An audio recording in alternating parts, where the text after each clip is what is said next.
Today is the 20th of September 2021. My name is David Hickson, and in today's market update I'm going to be taking a look at the S&P 500 and also a quick look at the Ftse from the UK and the Dow Jones Industrial Average, because some interesting things have been happening in stock markets around the world this week and they bear discussing in today's video. Before we take a look at the markets, I must ask you to please make sure that you have read and understood these disclaimers. So let's start with the S&P 500, and this is my preferred analysis. This is the analysis that we have been discussing in these market updates for many months now. Of course, we have the 54-month cycle trough back in March of 2020. And the important thing about this analysis is that, in my opinion, the 18-month cycle trough very possibly formed here in the middle of July. I think that was the 19th of July. There are a few things to mention here. One is that, of course, this is an analysis that I have influenced. You can see these pin symbols at the foot of the chart, which means that I have pinned those particular cycle troughs to that position, and Sentient Trader has obliged by positioning those cycle troughs there in the analysis.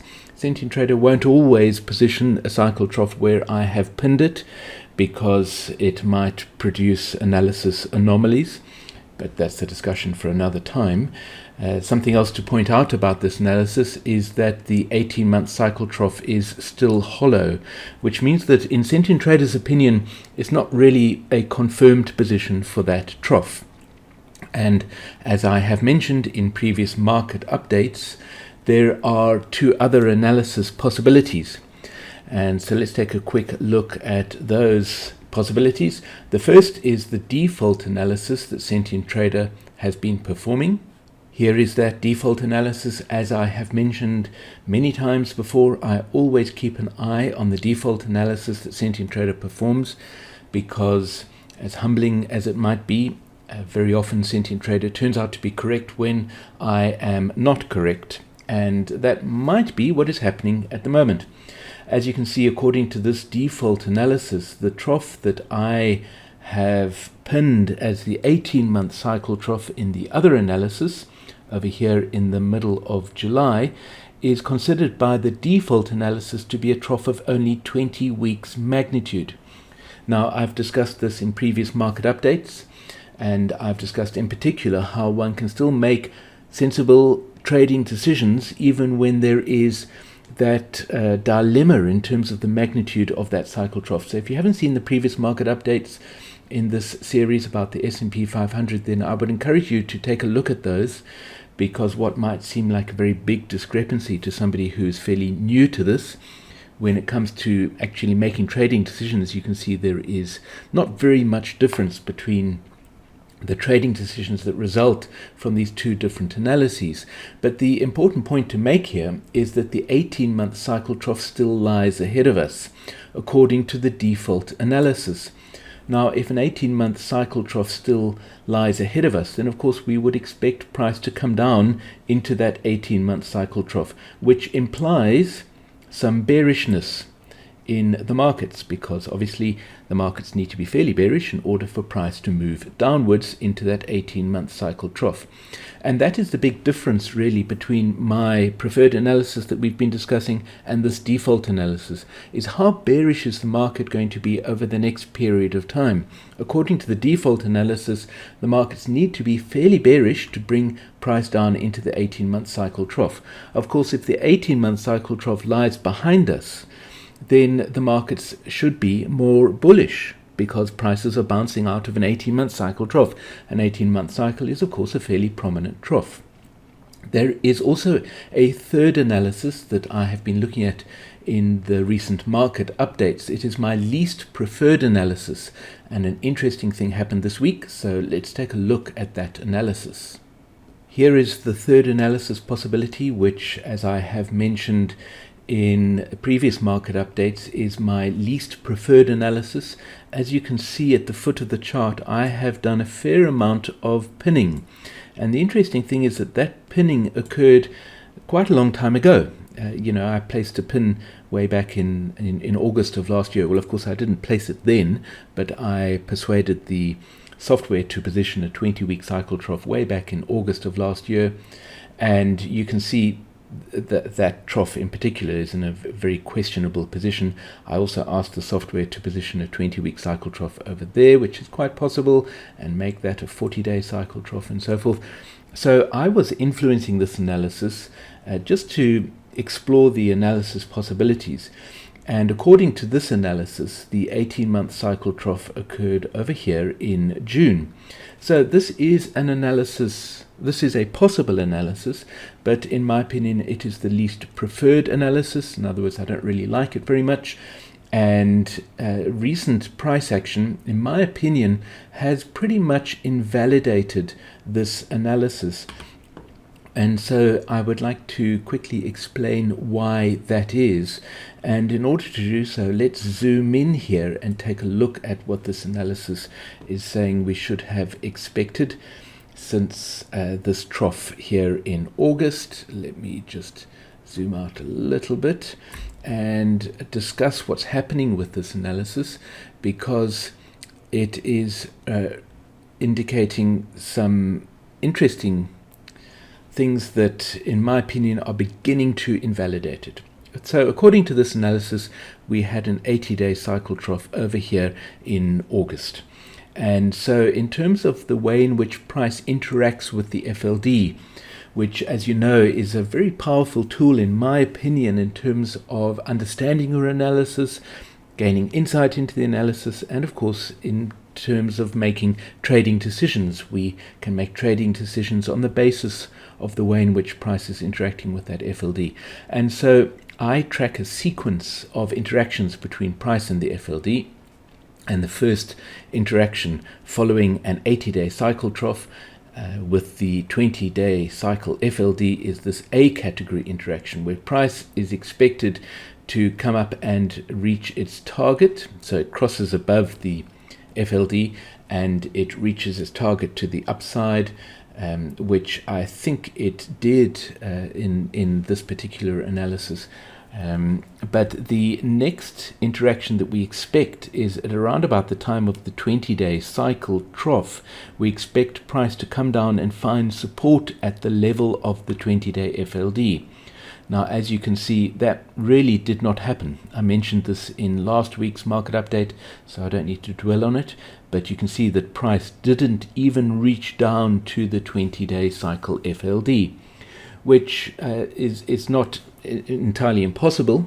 It could simply be a sign of a tremendous bullishness in this market, not bearishness, but bullishness in this market, because price couldn't even reach down to the level of the 20-day cycle FLD. However, as you can see, price only moved upwards for a few days after that and then turned down again. So there was not really a lot of bullishness in this market. And then price crossed down below the FLD on its way down into the 40-day cycle trough. So that is our D category interaction. What usually happens with a D category interaction is that price comes down and achieves its target, which it did, but then it is expected to bounce up and cross above the FLD again in an E category interaction as price bounces out of the 40-day cycle trough. So now this very twisted sequence of interactions is not looking very good to me. Why? Well, because price not only achieved its D category target somewhere over here, but has continued to fall even further. We are now beginning to stretch the 40-day cycle wavelength. Not very much. It's only 32 days. In fact, we're not stretching it yet, but the move downwards is stretching in terms of price, and fairly soon we're going to start stretching this cycle trough, the formation of the cycle trough, in terms of time as well. It is possible, of course, that price will now bounce up and form an E category interaction at this level over here. But this tremendous move down into the 40-day cycle trough is a reason, in my opinion, to raise some questions about this analysis. And so, yet again, this analysis is failing to, prove to be very viable It is still just possible, but in my opinion, it's really not a very good analysis. Another reason why, in my opinion, this is not a good analysis is the messiness of these nests of lows. You can see these circles and whiskers over here. So here is the 20-week cycle trough, which is expected. Here is the 40-day cycle trough. Can you see how messy they are? These circles, or at least the whiskers, each side of the circles are stretching really wide. That means we have a lot of variation in the cycle wavelength. And we've got a lot of overlapping. It's very hard to define clear and simple nests of lows because they all seem to be overlapping. When that kind of thing happens on your charts, it is a sign that the analysis is not clear. It doesn't mean the analysis is wrong, but it does certainly raise some questions, and it is a reason to relegate a particular analysis, in my opinion, to the bottom of the pile in terms of preferred analyses.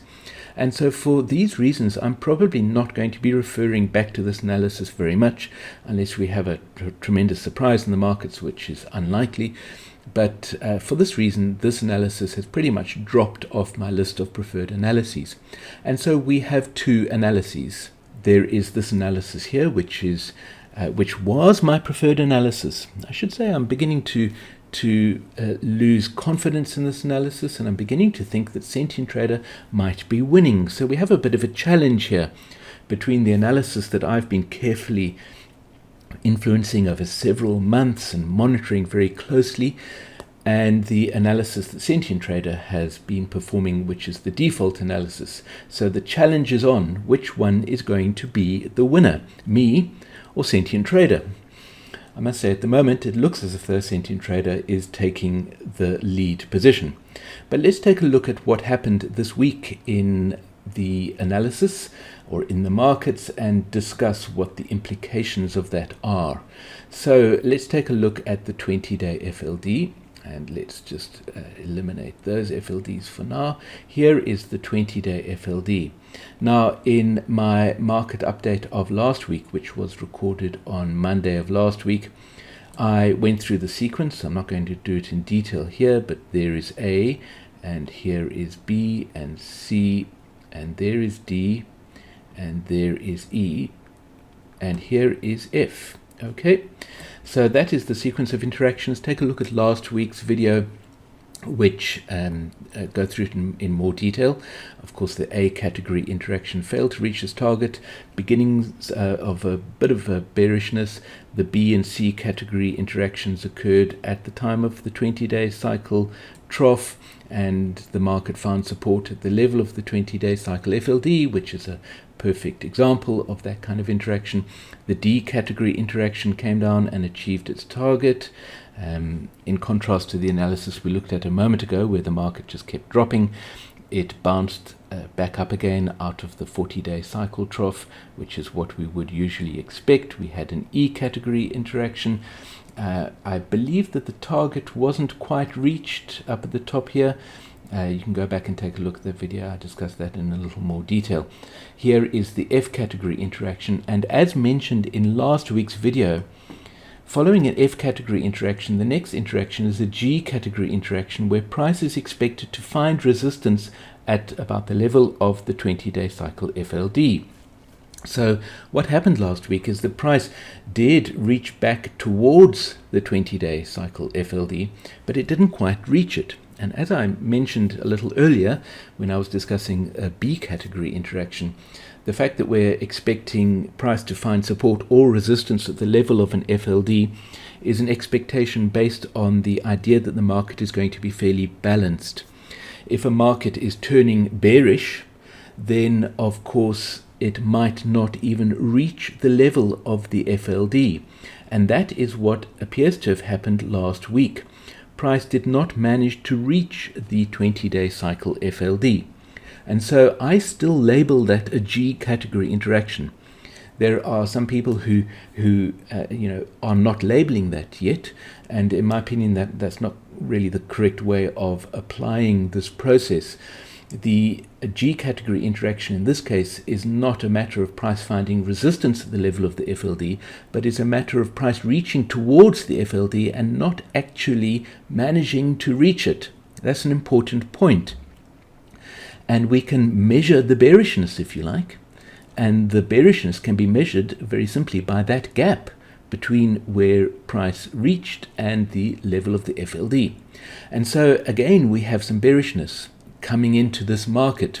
And what did I say earlier? According to the default analysis performed by Sentient Trader, we would be expecting the market to turn bearish in order to bring price down into the 18-month cycle FLD. Of course, this particular analysis that we're looking at here has the 18-month cycle FLD behind us. But this is the power of studying the interaction between price and the FLD.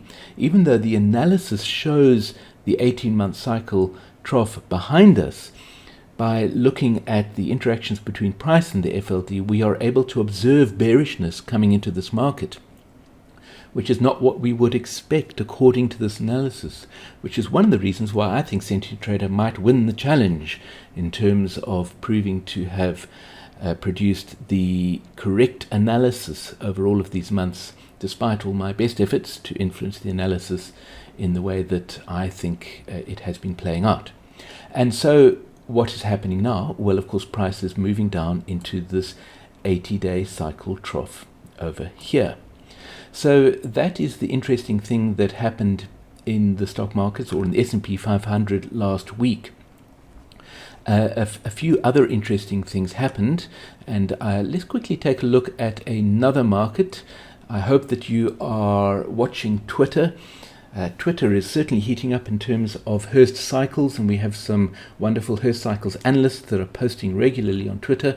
One of them is at Trading Hurst. You should absolutely follow at Trading Hurst. Another David, not the same David, it's not me.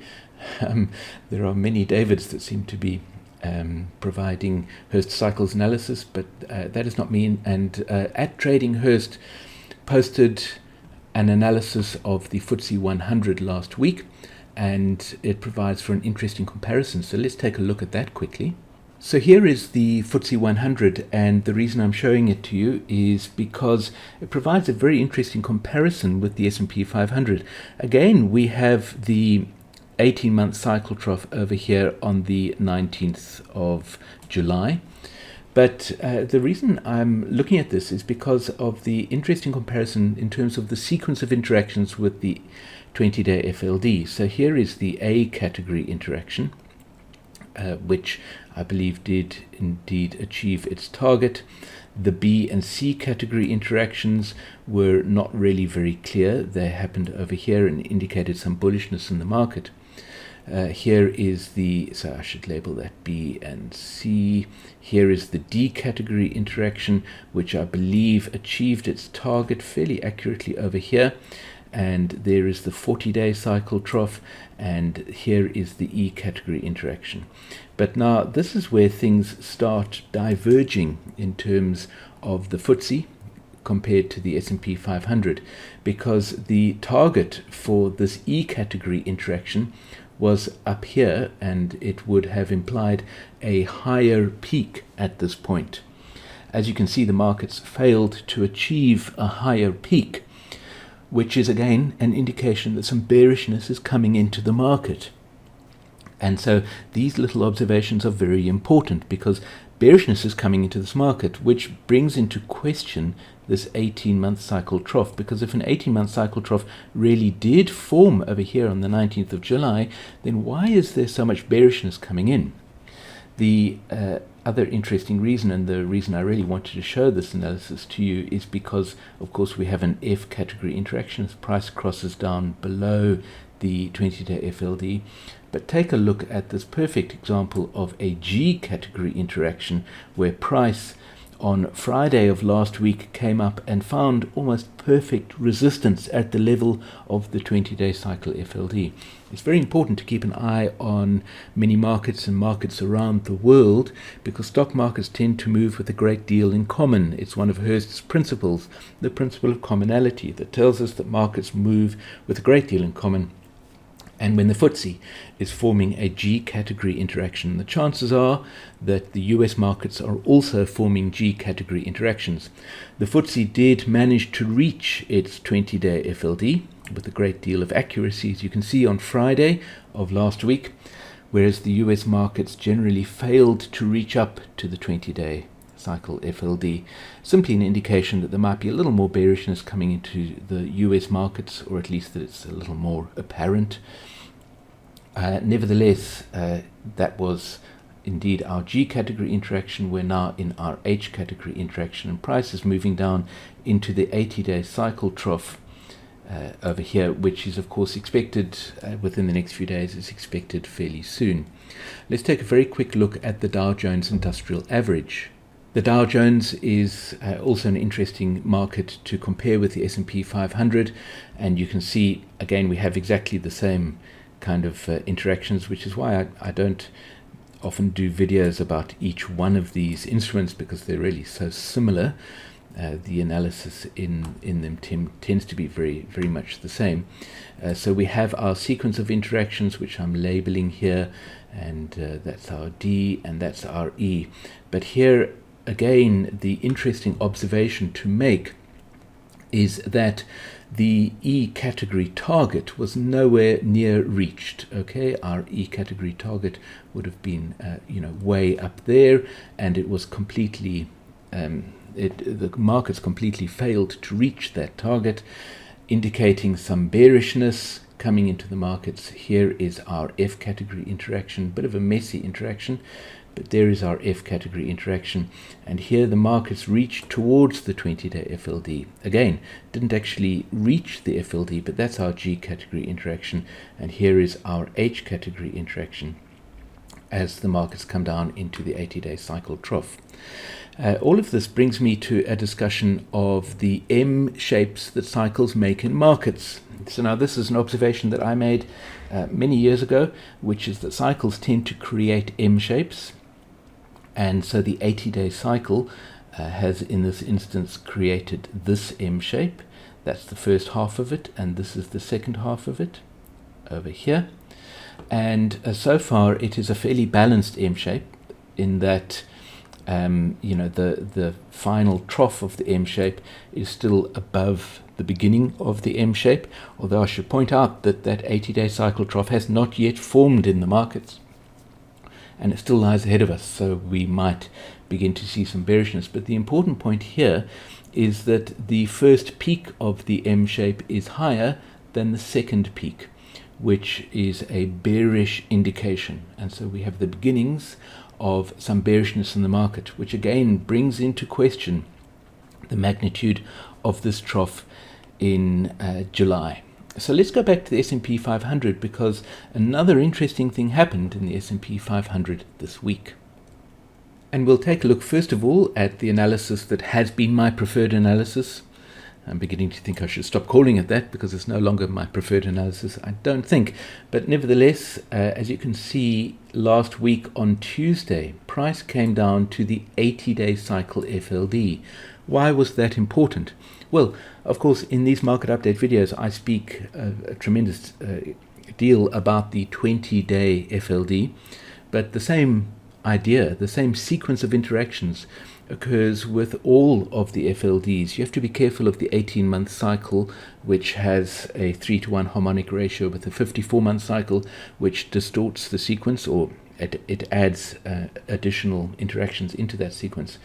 Nevertheless, the interaction with the 80-day cycle FLD was a fairly important one.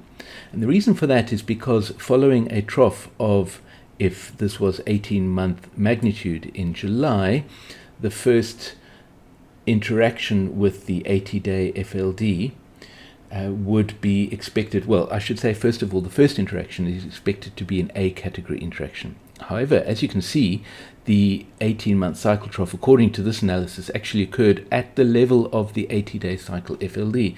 And so we were deprived of an A category interaction. The important thing is that as the 80-day cycle trough forms, and I should say the first 80-day cycle trough following an 18-month cycle trough, as that cycle trough forms, that would be labeled a B category interaction, and we would expect price to find support at the level of the 80-day FLD. And in fact, our Twitter system tweeted this interaction with the 80-day cycle FLD, because whenever price touches an FLD, it's a moment to sit up and take notice. And several Hurst analysts did sit up and take notice, and there was a bit of interaction on Twitter about this, and a little bit of discussion, I should say. And of course, at the first 80-day cycle trough, following a big 18-month cycle trough, we would expect price to find support at the level of the 80-day cycle FLD. And for a few days, it looked as if though it was finding some kind of support at the level of the 80-day FLD. But on Friday, price broke down below the 80-day FLD. Interestingly, on Wednesday, the 80-day cycle FLD is right down over here. And so if the markets don't go very much further down, and we look back with the benefit of hindsight in a few weeks' time, we might find that price did not provide a convincing drop down below the 80-day FLD. Remember, the longer the FLD, the more leeway we need to provide on a chart such as the daily chart. We might look at this on a weekly chart, and we might find that in fact the FLD did provide approximate support. But the interesting question that this raises is that if the 80-day FLD does not provide support at this point, then could it be that we are actually looking at a different interaction? And perhaps we can resolve the challenge between Sentient Trader and myself in terms of the positioning of this 18-month cycle trough. So let's take a look at the other analysis and take a look at the 80-day cycle FLD on that analysis. So here is that 80-day cycle FLD, and you will notice first of all that it is in a slightly different position. Not very different, but it has shifted a few bars one way or the other, and the reason for that is of course that an FLD is based upon the analysis that has been performed on the chart. It's a very important point, and it's the reason why you need to have performed a Hurst cycles analysis to correctly plot your FLD. Nevertheless, this 80-day FLD is of course based upon the analysis that we see at the foot of this chart. And I've zoomed out a bit here because although we see the interaction here with this FLD, I would like to go through the sequence of interactions with the 80-day FLD and discuss that sequence of interactions over here. So when considering the interaction between price and the 80-day FLD, we need to start labeling our interactions from the 40-week cycle trough, which according to this analysis, which is of course the default analysis that Sentient Trader has been performing for many months now, this sequence then starts over here at the 40-week cycle trough in early March of this year. And our A category interaction is where price crossed above the FLD, which again here is quite difficult to really define as an interaction, because price hardly dropped below the 80-day FLD, which is something that does sometimes happen. Why might price not have dropped below that FLD? Simply because there was a lot of bullishness. Okay, which brings us back to a discussion of the magnitude of the trough in March of last year, but I'm not going to discuss that now. But certainly that was a very important big magnitude trough which provided us with a lot of bullishness. And so it's not a huge surprise that the 40-week cycle trough did not form very far below the 80-day cycle FLD. Nevertheless, we had a bit of interaction over here, which if you have studied the FLD trading strategy course, you will recognize as a double BC category interaction, which does sometimes happen. So there's our first BC, and our next BC is over here. Sometimes you get a double BC category interaction. I won't explain that in detail here. It's pretty simple, really. You get a double interaction. Okay, so our normal BC category interaction is expected to occur at the first 80-day cycle trough following a trough of at least 40-week magnitude.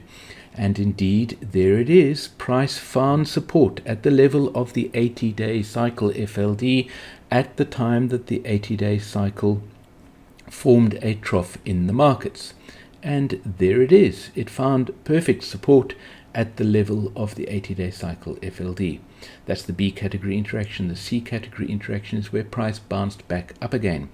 Now, what about the D and E category interaction? This is interesting because here we have a bit of an anomaly. When price came down to form the 20-week cycle trough, we would expect the D category interaction, which should have been where price crossed down below the 80-day cycle FLD and reached its target to the downside. So we would have expected price to come all the way down here. But in fact, of course, it didn't cross down below the 80-day cycle FLD, but instead found support at the level of the FLD. Again, not impossible. What does it tell us? It tells us that the bull is still alive and well, and there was still a tremendous amount of bullishness in this market at this level of cycle magnitude, if you like. And so instead of crossing down below the FLD, it simply found support at the level of the FLD. And the E category interaction would have been where price crossed up above the FLD, but in this case, because price had not crossed down below it, it was simply where it bounced back up again. Which brings us to where we are now. What is this interaction? Well, this is, of course, expected to be the next letter in the alphabet. It's very simple. This is an F category interaction. So what are we expecting here? We are expecting price to drop down below the FLD in an F category interaction. It should be expected to reach its target. And its target, I have calculated, I think it's a level of 43.28. So we would expect price to reach its target, then come back up again and find resistance at the level of the 80-day FLD, which would be a G category interaction, before dropping down into the next 40-week cycle trough, which is, of course, going to be the 18-month cycle trough according to this analysis. So the 80-day FLD is now providing us with a very clear way of deciding who's going to win the challenge between me and Sentient Trader. At the moment, I must say, it's beginning to look as if the Sentient Trader has been producing the correct analysis for many months. But watching this sequence of interactions is going to really help us to determine who is correct. Now, the final thing that I would like to do is to show you two composite model lines for the two analyses in the S&P 500 to compare what they are both leading us to expect.